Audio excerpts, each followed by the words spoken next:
Ja,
det är konstigt.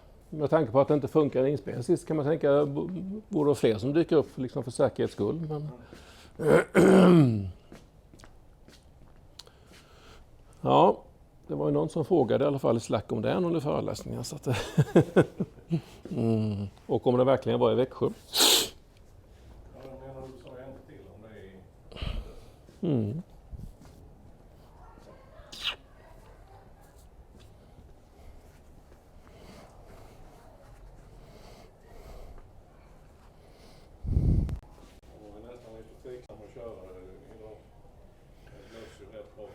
Ja, det ska ju bli storm. Jag vet inte om det har, hur mycket det blåste nu, om det har kommit igång redan eller om det... För det var väl eftermiddag kväll framförallt, eller? Ja, det var ju nedanför Ryd ungefär. Ja. Det var rätt så bra böj på träna. Men inget som hade blåst över vägen eller en grena eller någonting? Nej. Man började fundera lite på om man kanske skulle sitta hemma och titta på detta istället.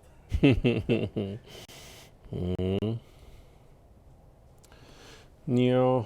Och vi ser hur länge skolorna får öppet. Precis.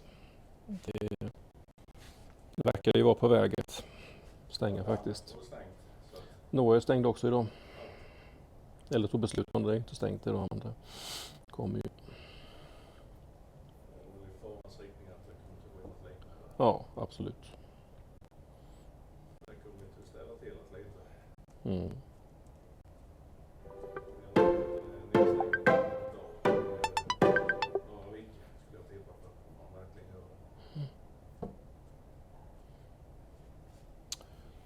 Okay. So, stream is on, lecture started, and hopefully it will work today with the stream, we'll see. It's a pretty short lecture today. We just have two chapters to cover, and those are quite small chapters. And those chapters are... Oh, you don't see anything here. Interesting. Those chapters are on emerging technology, so it's a little bit looking ahead of what is going on.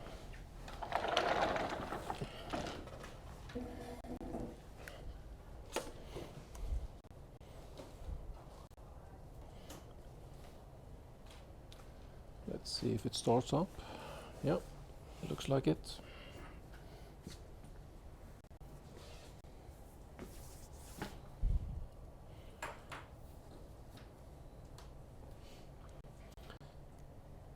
So the first technology we look at is Internet of Things.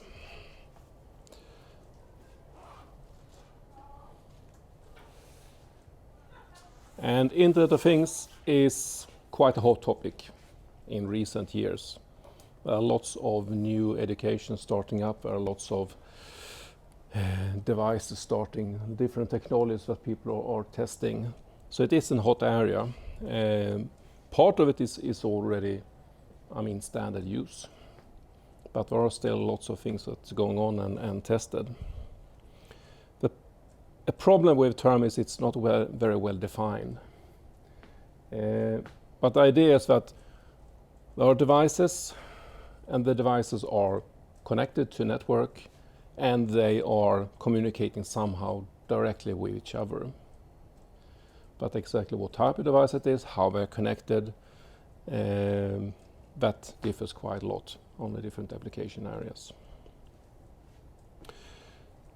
But there are some examples here. Scientific sensor systems to measure different things. We have a house in the next block here that was built maybe 10 years ago, a wooden 5-story or 7-story house. Well, at least it was built a big house, and at that time it was the first house entirely in wood that was built for a long time in Sweden.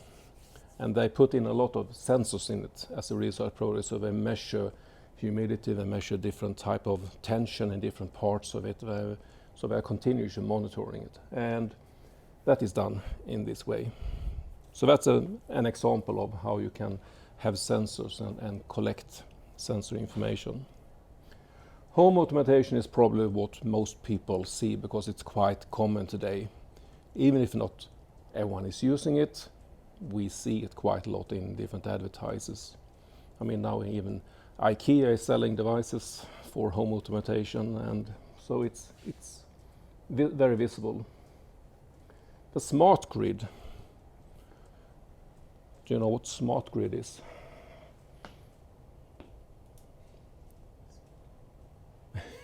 What is the grid? If you just say the grid. Electricity. Yeah, the electricity grid, the power grid. And with smart grid, we then mean that we have, again, sensors in the power grid.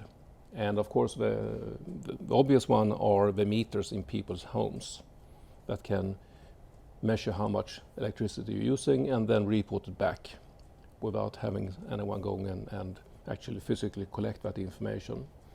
But in the smart grid, there is also ideas on how to control electricity because it's quite complex. You have to create as much electricity that is consumed, and you have to direct them in different parts and allocate them and so on. So that is the smart grid.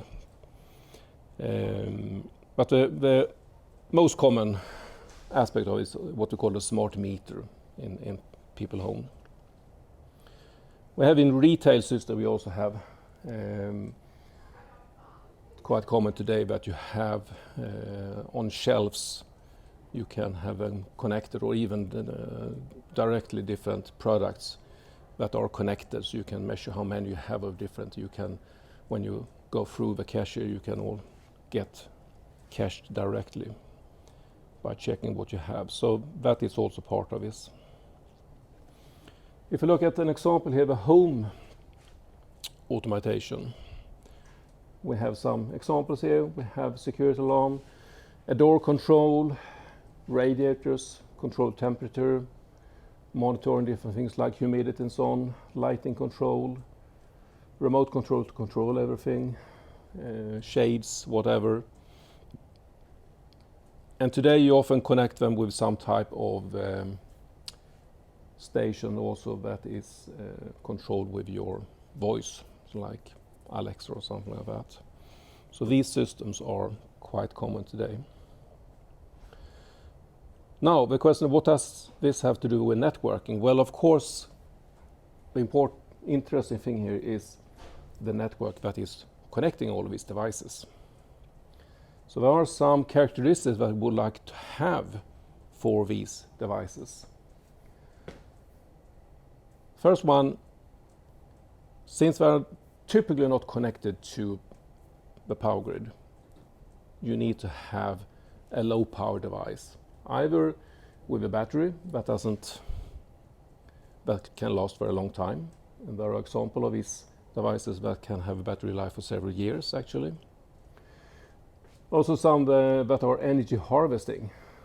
For instance, door latch. If you have a door that is open and closed and you want to be sure if it's open and closed, you can use the power that when you open and close the door to generate electricity enough to actually power it. Solar cells. Sorry? Solar cells. Solar cells can also be, of course, for some devices you can have that. But most of them are indoor devices, so it's not that efficient, but yes, it can work, even indoors. That it takes some space as well, but yeah, in some cases it is possible. I know, for instance, they have in Kalmar, is it in Kalmar? I don't remember now if it's in Kalmar or down in Karlskrona. I think maybe it's in Karlskrona. They have a research project with a connected beehive. So they measure different things in the beehive, like the temperature, the weight of it, so you can see how much honey it is, and they have, as you say, solar cells to power everything up. So there are these. So low power is an important characteristic for these devices, and then it's of course a wireless communication. We have a wireless communication for several reasons. The main reason is to be easy to implement, especially if we want to, in some way, distribute hundreds of sensors. It would be very hard to wire them all up. So it's much easier to have wireless communication. But it also enables mobility for some of these devices, even though most of these devices are actually stationary. So the network is interesting. So we have now a device that needs to be connected wirelessly, and it doesn't have very much power. So we need to be thinking about we couldn't use too much power. And of course, wireless radio requires power. That is how you send the wireless signal. You actually produce or consume energy to produce a radiomagnetic radiation. The more power you can use, the more powerful that signal can be, and it can go longer. So for these devices, you couldn't do that. You need to use very little power, which means it is a very weak signal, it doesn't go very far. And the trick here is then to use this fact that we have typically a lot of these devices in an area. So why don't let them help each other? So a certain device can only reach a couple of meters perhaps. That means it couldn't reach a gateway or a router anywhere, but it can reach one of other devices, and then it can pass on the signal, and then it can be forwarded to eventually reach a gateway. And that forms what they call a grid network, where we are sending this signal between different nodes in the network. So of course this is an agreement we have to make now, because you need to help your neighbors. With it, of course, there are some security issues as well. Someone could easily set up a rogue node in the network and start listening into traffic, or even change the traffic and so on. So there are concerns with it, but in many situations you have control over what devices you have in an area. There are several different protocols we can use for this actually if you look at wireless protocols. But we'll look a little bit more on this, what's called ZigBee. So ZigBee is a standard. It's created by what's called a ZigBee Alliance, so it's a number of actually companies who formed an alliance to create this standard. It uses wireless radio on this IEEE 802.15.4 wireless radio spectrum, and that is a type of wireless communication that is standardized, and it's used for not only ZigBee but some other situations as well. We'll look a little bit more on where that standard fits into other wireless standards. As it was intended for smart grid initially, but it's used now for many different things. The protocol stack, ZigBee is an entire protocol stack. So it's a full protocol stack for network communication that can be used on internet. So as you see, the idea is that it should run IP version 6. That was from the beginning. It doesn't support IP version 4. TCP, HTTP, and any other application protocols. It's really a full stack, which is a bit of a problem actually, because if you think about the typical device here that it should run on, it's a IoT device, it's a small device, doesn't have very much power, but it has to implement a full stack in order to work. So that's not a perfect match here. So for that reason, often you actually have to use gateways and only use a limited stack in the devices. But if you look at this, the wireless radio standard here, IEEE have what we call a standard committee on local and metropolitan networks, IEEE 802 standard committee. And under that standard committee we have a number of subcommittees for different aspects of communication. See, we have 802.1 high layer LAN protocols. We have, for instance, 11, which is the normal standard we use for Wi-Fi networks. And we have this 15 for wireless personal area networks. So that is for wireless networks that are more limited in the area then. And as you see, there are others as well. But if you focus on this 115, then you see that under this work group there are different task groups. Task group 1, 2, 3, 4. And here we can see that, for instance, task group 1 is for Bluetooth. So that's part of this standard. And then we have number 4 here, which is for wireless personal area networks, low rate. And that's where we are, what we're using for ZigBee.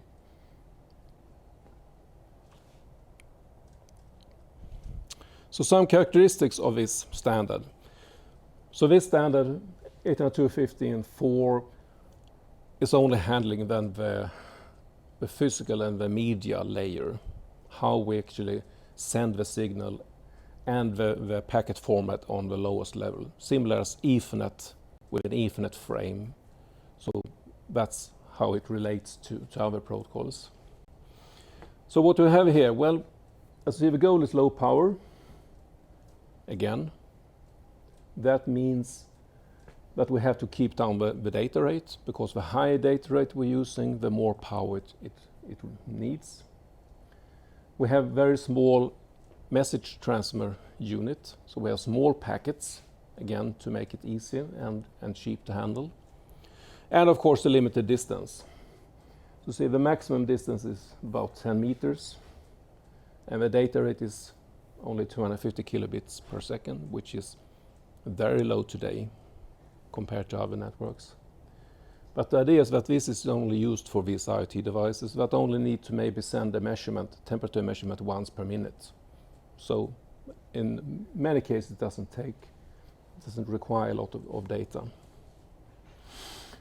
It's a packet switching network similar to Ethernet, and the MTU, as you see, is quite small, 1 and 2 octets, which is a little bit of a problem, because headers take quite a big part of it. So if we look at the mesh routing part here, so we have a number of devices, they communicate with each other, but we also need to have what we call border routers to connect to other networks. And for one of these Zigbee mesh networks, we can have several border routers. So a certain node somewhere in the network need to find neighbors that can forward the traffic and eventually find one of the border gateways in order to actually reach something on the internet. And of course, that requires routing within the mesh network. We need to be able to find what possible paths are there, which one is most effective right now. Some of the nodes maybe move around, which means that we have to recalculate routes now and then.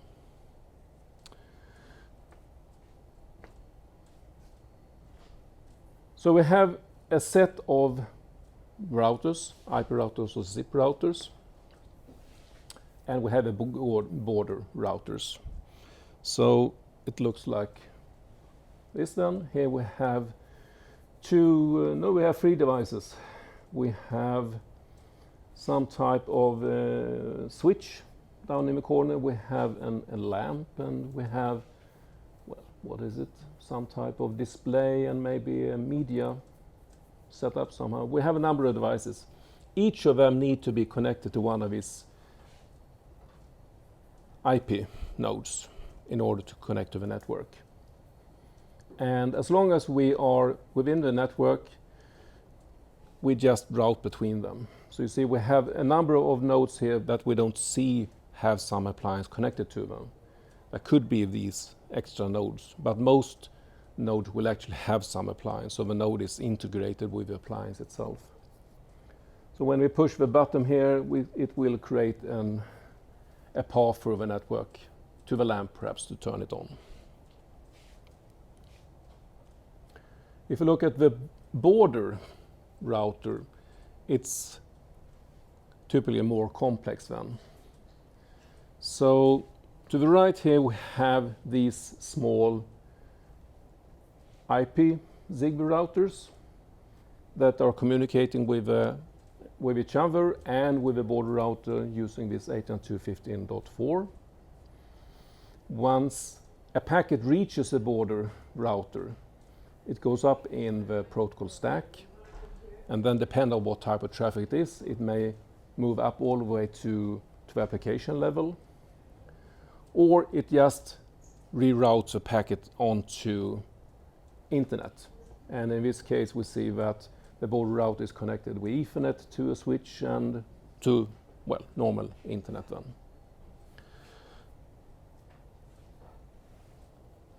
Normally we do at least some type of address translation here, because as I said, within the Zigbee network we're using IP version 6, and we use this local address space of IP version 6.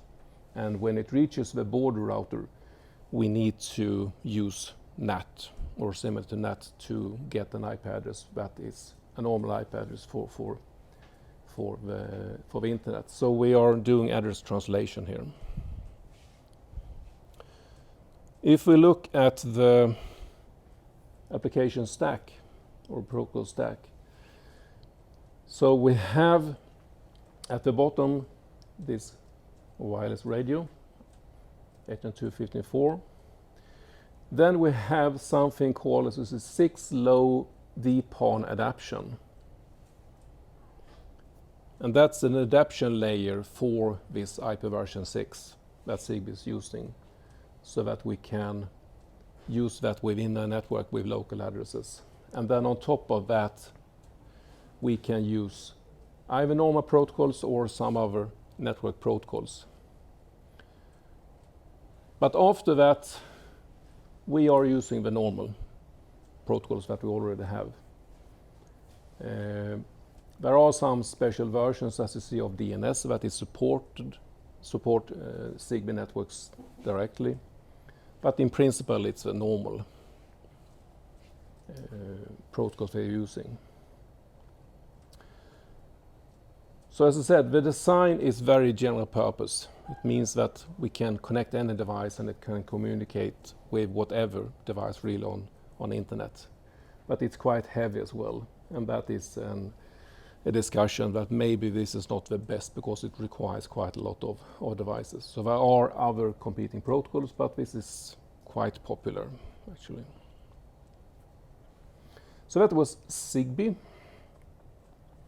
Let's look at some other trends that we have, and we'll go through them very quickly actually.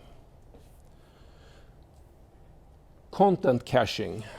What is content caching? Anyone knows what that is?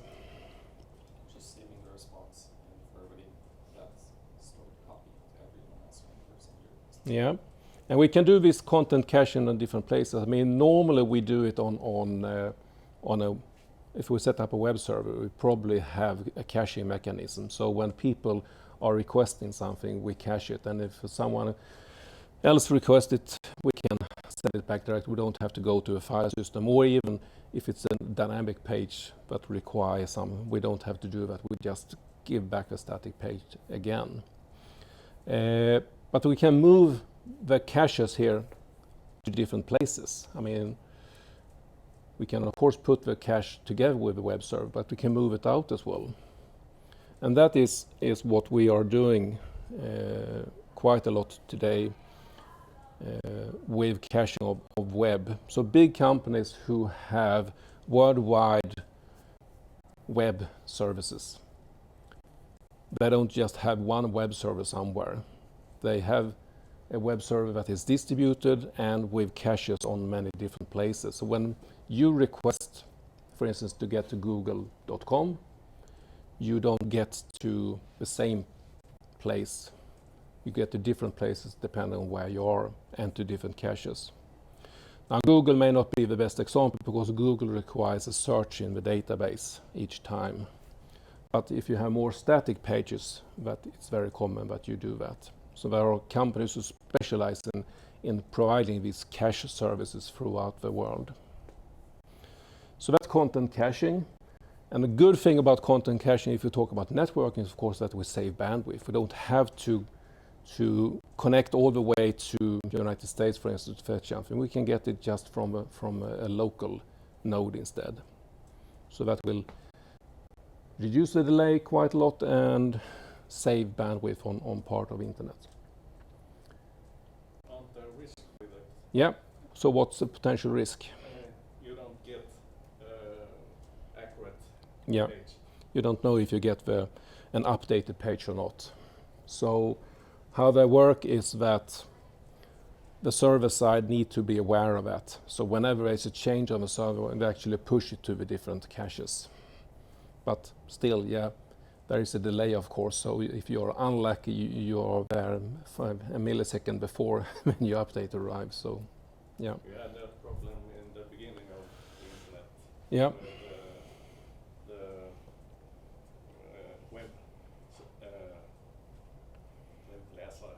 Yeah, web browser. Web browser. Mm. Because They cache themselves. Yes. Yeah, that's true. Web browsers cache themselves.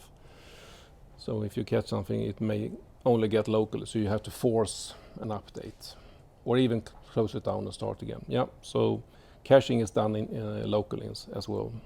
True. Okay, the next one, peer-to-peer communication. It's not a new concept at all. I mean, it's really been used for a long time. And if you compare with what you're doing on the assignment, there's really two different models for how to communicate between server and client. I mean, the server client is really a divided idea. You have a client, a typical client, and a dedicated server. And the client is one that requests something and the server sends it back. So that's one normal mode. Peer-to-peer is an alternative to a client-server mode, where you have more equal peers that are communicating. And a peer can work either as a client or as a server in different situations. So the idea is that in the network we have a number of peers. When someone wants something, They ask in the network, where can I find it? And you can contact any of other peers and get it from some of them. And in the next instance, you might be the one who's providing someone else. So it's used for different type of sharing, like we have a Napster and we have Pirate Bay and so on, using different torrent technologies too. They are built on peer-to-peer, but also Skype, for instance, is routing IP phone calls using peer-to-peer technology. So there are different types of applications that is using it. Military also use them frequently. Military is using it for, I didn't know, for what? Communication between airplanes, for example. Okay. Yeah, there are some advantages with peer-to-peer communication. I mean, it's more resilient because it doesn't rely on typically one server. So and if there's a problem, someone goes down, you always have other peers to contact. So that's a nice thing with it. But there are problems with peer-to-peer communication, and one of the main problems is how you find information. Because typically not everyone in a peer network have all the information. So that means when you want something, you need to be able to locate where is it. So you need to have some type of directory structure or service that can help you locate where you need to go in order to find something. Okay, so that's peer-to-peer. Then we have XML, universal representation. Again, it's quite old standard today.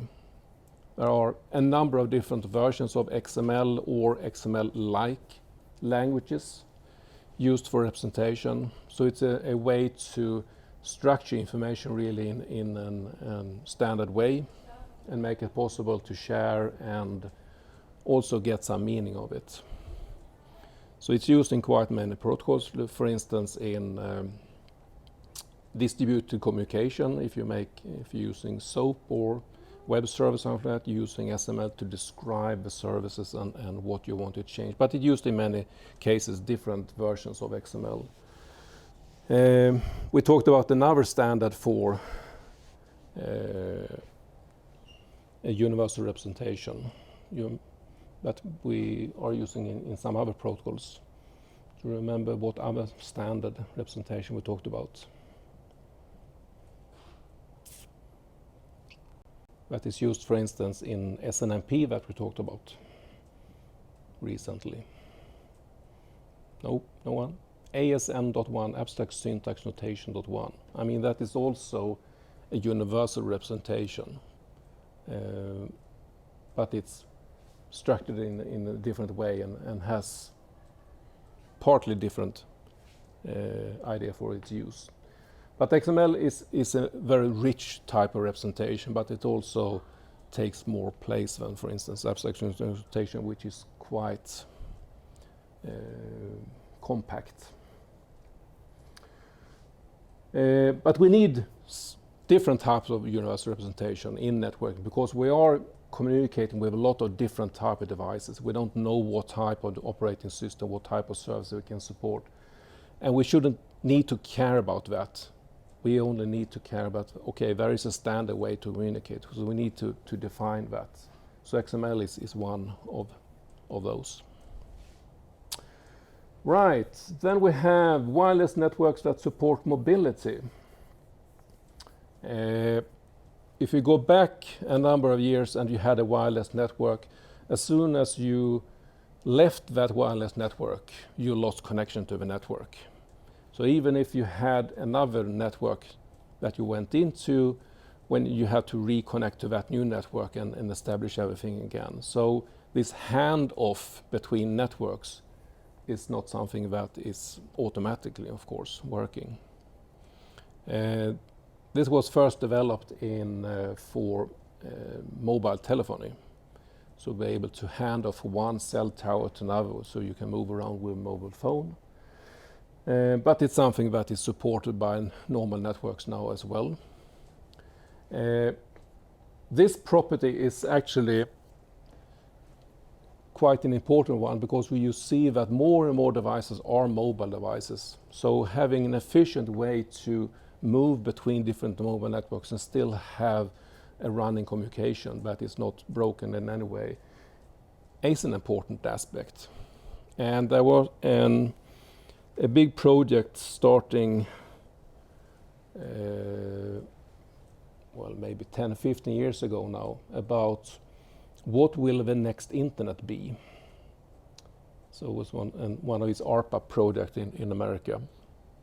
So Internet 2.0, what will that be?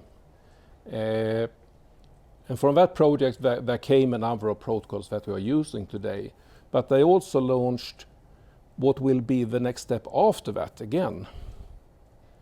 And then there were a number of competing projects that were suggesting what will the next internet will be if we have to replace internet entirely.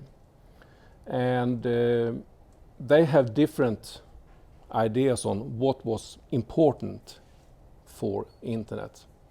So one of them were targeting different security functions in order to make internet more secure and focus on that.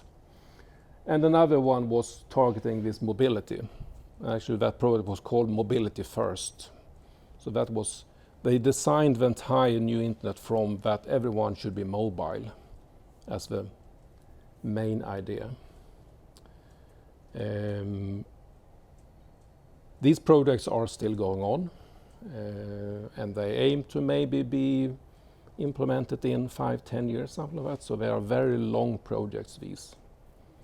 And of course you can understand that today you couldn't just replace internet with something. You would have to gradually move into something else. So it's quite tricky, and that takes time. High speed access technology, the next one, is again something we see now. It's not uncommon to in homes have 1 or even 10 gigabit speed connections using fiber optics. And for these networks it is typically fiber, even if wireless network is also gaining more and more speed. Fiber is always much faster still. And then the last one, cloud computing and cloud data center, is also, I mean, a trend that we see a lot of with cloud computing of different types here. Then we have a few that we have a figure for. So this is one, load balancing. This is partly connected to web or to caching, but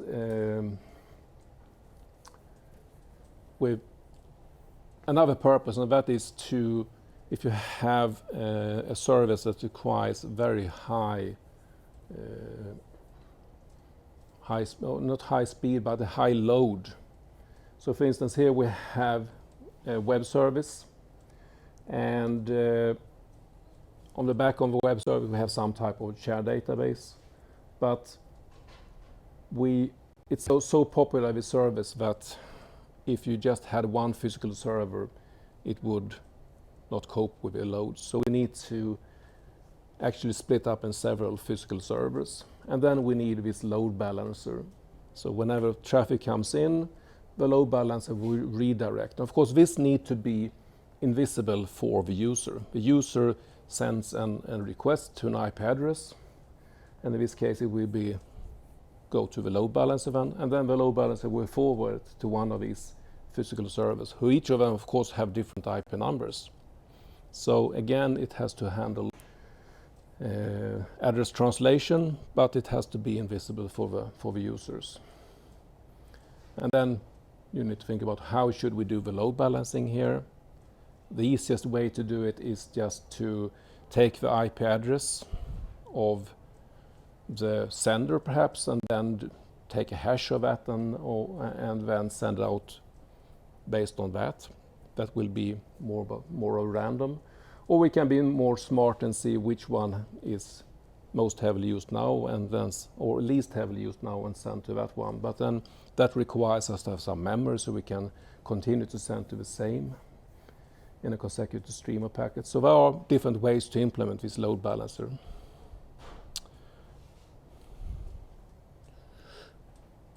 Overlay networking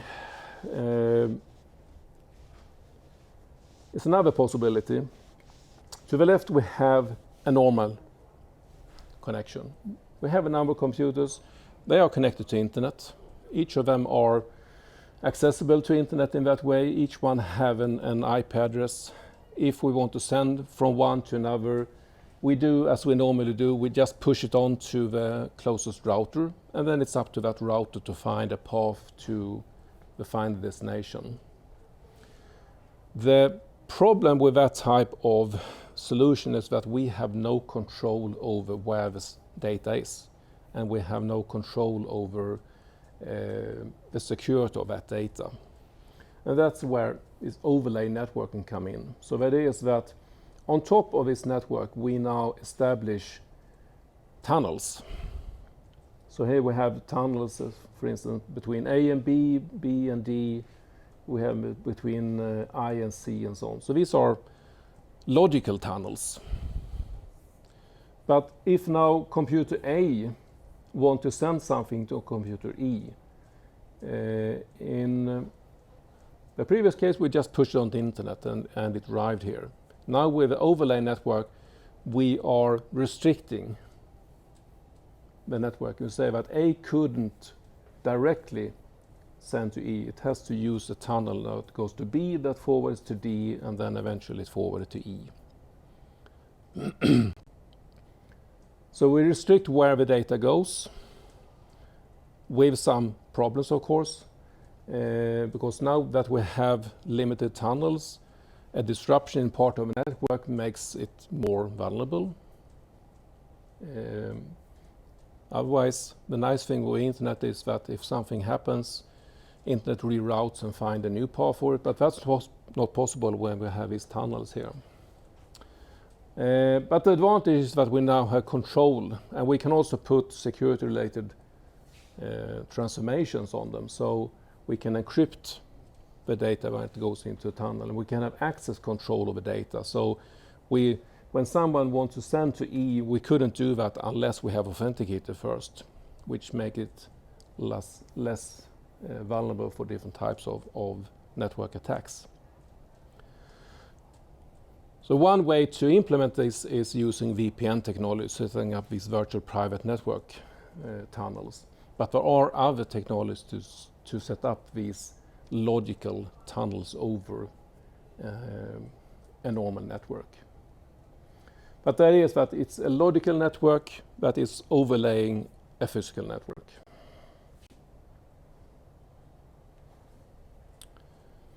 And then lastly, some other trends.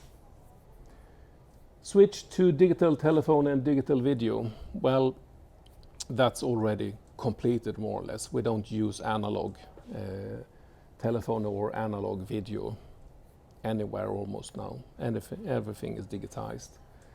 The entire phone system is digitized, except for if you still have a landline connection. The last path between your phone and the telephone, the closest telephone station, that is still analog in many cases. But what happens there is that you transform it into digital data, and then for the rest of the transfer it digitized until it goes to the other side and the next landline. But if it goes to a mobile phone, it's digitized all the way, of course. And even that part, the local loop, as it's called, has been partly digitized with these ISDN technology, Integrated Service Digital Network, where you digitize also that part. And since today landlines is, we have fewer and fewer of that, soon we won't have any analog part at all. For normal data networks, we have had it digitized always, of course, but the telephone system hasn't been that. Next trend, increased use of social networking, social media. Well, I don't think we have to say anything about that. You know that. And the last one, distributed data centers and migration, that we are, and that's part of virtualization, the cloud, we are moving out, we don't run our own service. And of course that puts a demand on the network that they actually work all the time, because now we don't have computation local anymore. So that it requires more from the systems. Security. Security is for sure part of that. I just want to end with actually showing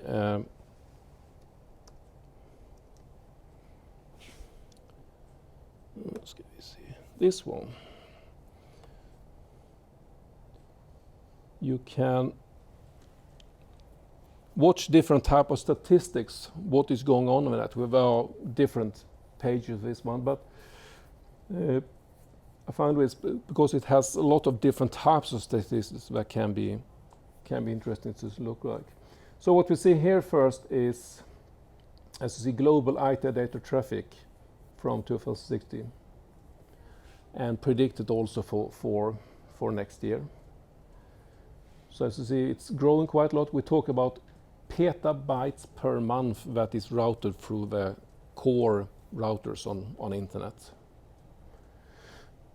Hard to imagine how much it is, but we see that it's a steady growth, at least of traffic. And if we go down, we can see that there are a lot of other types that we can look at. For instance, social media that we just mentioned, that is growing. This one supports that. Here we have Facebook users in India. Okay. Well, I guess India is still not saturated. Other parts of internet is saturated. We have, well, that one was maybe not that interesting. A lot about India here, actually.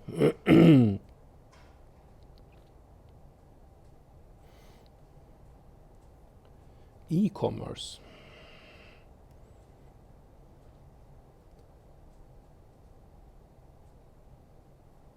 Hello. Problem with networking. Okay, well, I will put up this and a few other links if you're interested to look at different statistics on what's going on. It's actually quite hard to find good statistics because there are some projects that try to continuously gather information about the internet and show, but it's hard to get good data because there's so much data and you need to measure in so many places to get a good picture of what's actually going on. So it's hard to find really good statistics that is relevant. And if you then try to break it down into different types of traffic, you have to analyze it more and so on. But I've seen, for instance, for quite a long time, what is the main application protocol? What do you think? Generating most traffic? But application level.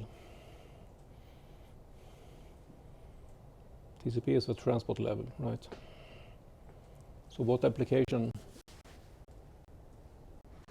What do you do mostly on internet? HTTP. HTTP, exactly. HTTP stands for more than everything else combined. There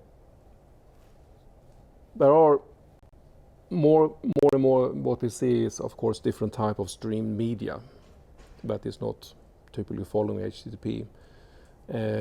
But a lot of that is just local distribution. You don't distribute on internet. You have a media server somewhere closer. If you, in your home, for instance, you have subscription for different media, that is not routed for internet. It's only your local network. So, but that is, of course, part of network traffic, but you don't see that on the global internet normally. But yeah, for the Netflix and other streaming services. yeah, but you typically you pick them up locally. and so they are. You don't get them from Netflix in the United States through the internet. You have a media server closer to you that you pick it up from. Is it the same with YouTube? Now YouTube, I think actually you pick up through a network. Yeah. So that's a bit different. So of course YouTube generates a lot of traffic today. So yeah. Okay. Any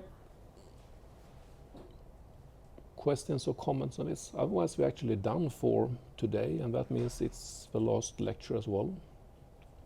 I have a question about something that should be known.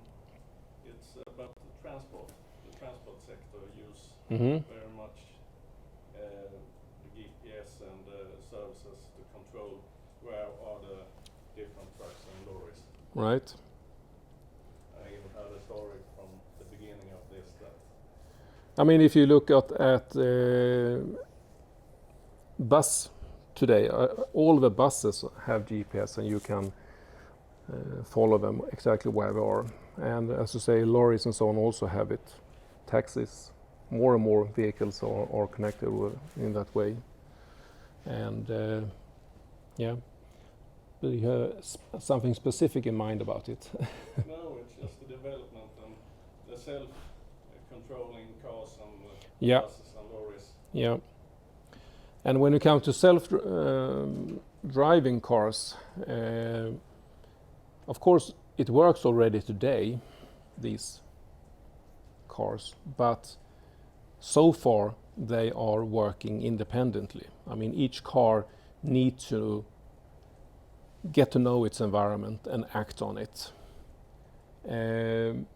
What will happen is that once we have the next generation of a phone system, we get so low delay on these networks, so that is not now they will start to communicate with each other, the cars, and then they can make much better decision on when we get close to a junction, for instance, which one should stop, which one should go.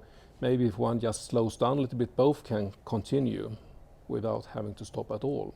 So that type of not only self-driving, but actually taking in communication from outside, both from sensors in networks, traffic situation, but other vehicles will make it much more Even talk about smart secure. asphalt.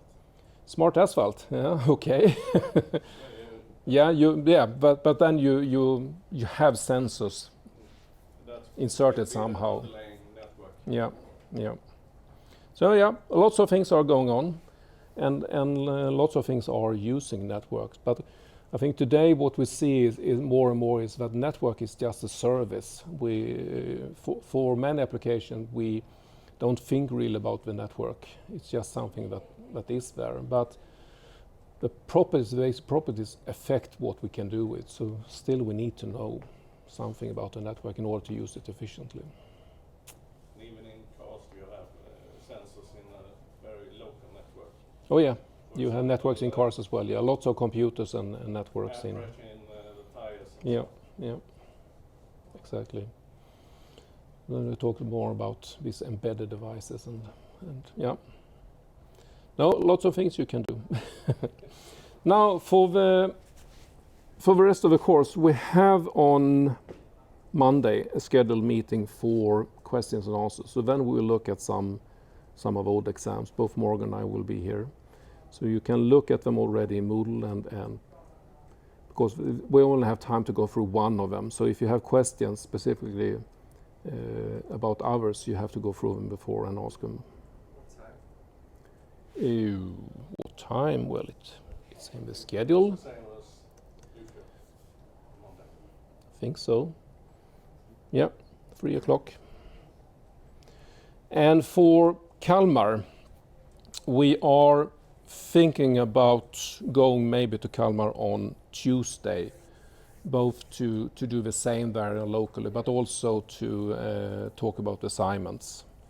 So we'll come back about that, about Kalmar, but Tuesday is a possibility. Anything else for today? Otherwise, we are done for the day. Okay, thank you.